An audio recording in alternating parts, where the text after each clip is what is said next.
Hello, my name is Jennifer Santos, and this is my EBP presentation for LAI 574 on how to implement a peer review session in the library. I hope that this lesson will help you better understand and incorporate peer review in your integrated classroom. Cooperative learning is essential in the library.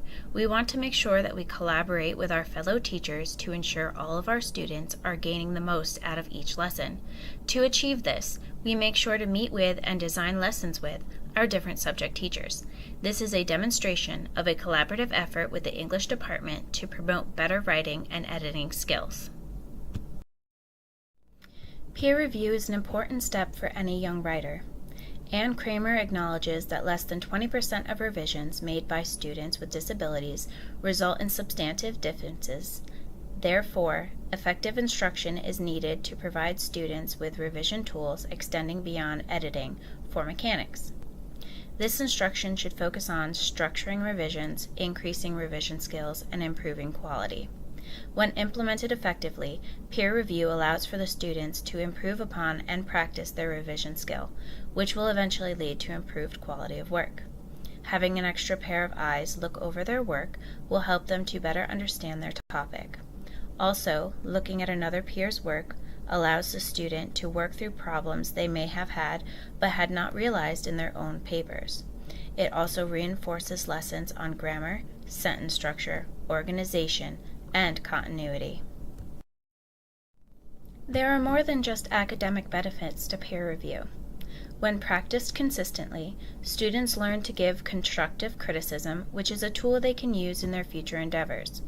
Utilizing this skill will help to promote a more open and confidence-filled classroom. Students also learn to work as a team. As Laura Kelly states in her article, "You can't just write an essay in an hour." Choose groups intentionally. Students should learn to work with people outside of their group of friends. This will help to promote a better learning environment for all of the students, including the students with learning disabilities. Good morning, everyone! Please take a seat at one of the computers, take out your one-page writing assignments, and wait for further instructions. Today we're going to be learning how to effectively and appropriately revise and review our writing assignments. Please take a handout and pass them around. This is a simple example of a potential handout given to the students. The handout should be easy to follow and should also have space for the students to be able to write in their answers. Another idea that can be utilized in this scenario, if specific questions are not needed, is the use of a 5Ws graphic organizer. This would help the students to determine if the papers they are reading answer the 5 essential questions of who, what, where, when, and why.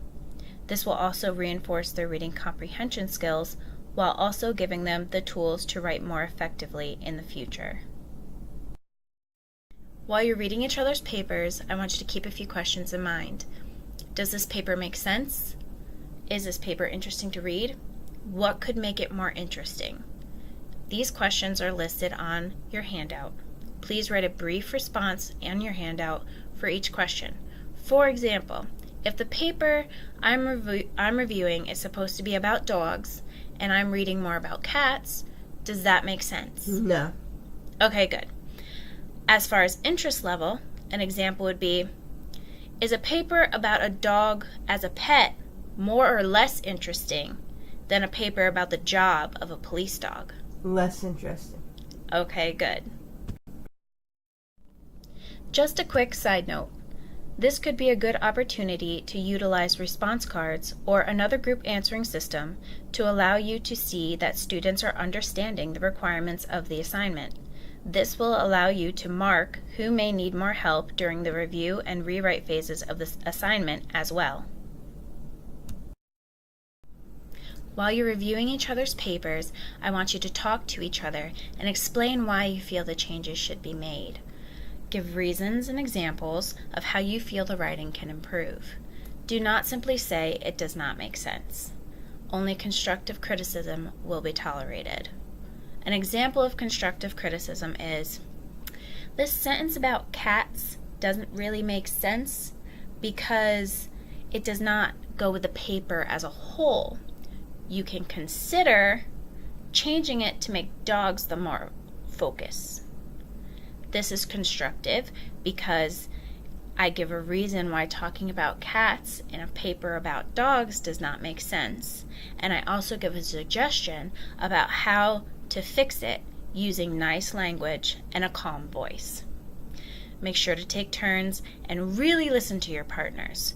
If you need to speak with us, we'll be coming around to help. Constructive criticism is defined as the process of offering valid and well-reasoned opinions about the work of others, usually involving both positive and negative comments in a friendly manner rather than an oppositional one. All students need to learn how to interact with each other in a positive way. Practice in a controlled setting using constructive criticism, like the classroom, is a great way for students to reinforce positive language techniques. Again, I want to remind you all this exercise is meant to be helpful, not hurtful. Only constructive criticism and positive language will be tolerated. We'll now break you up into groups of 2. Once you've found your partner, find a nice quiet place in the library and begin reviewing each other's work. Your teacher and I will be coming around if you have any questions. Remember to make sure to talk to your partner and explain why you feel this revision is going to help their paper. While you and your fellow teacher are walking around, make sure to stop at each group just to see how they are progressing. You can focus first on the students who you observed having a more difficult time during your example questions earlier in the lesson. You can include asking questions such as, "How is it going? Do you have any questions? What is good about this paper? What needs some work?" The students should be engaging with each other and should be using their worksheets to make sure they are recording their progress. Okay guys, that's it. Time is up. Please hand back your papers to each other and look over the revisions made.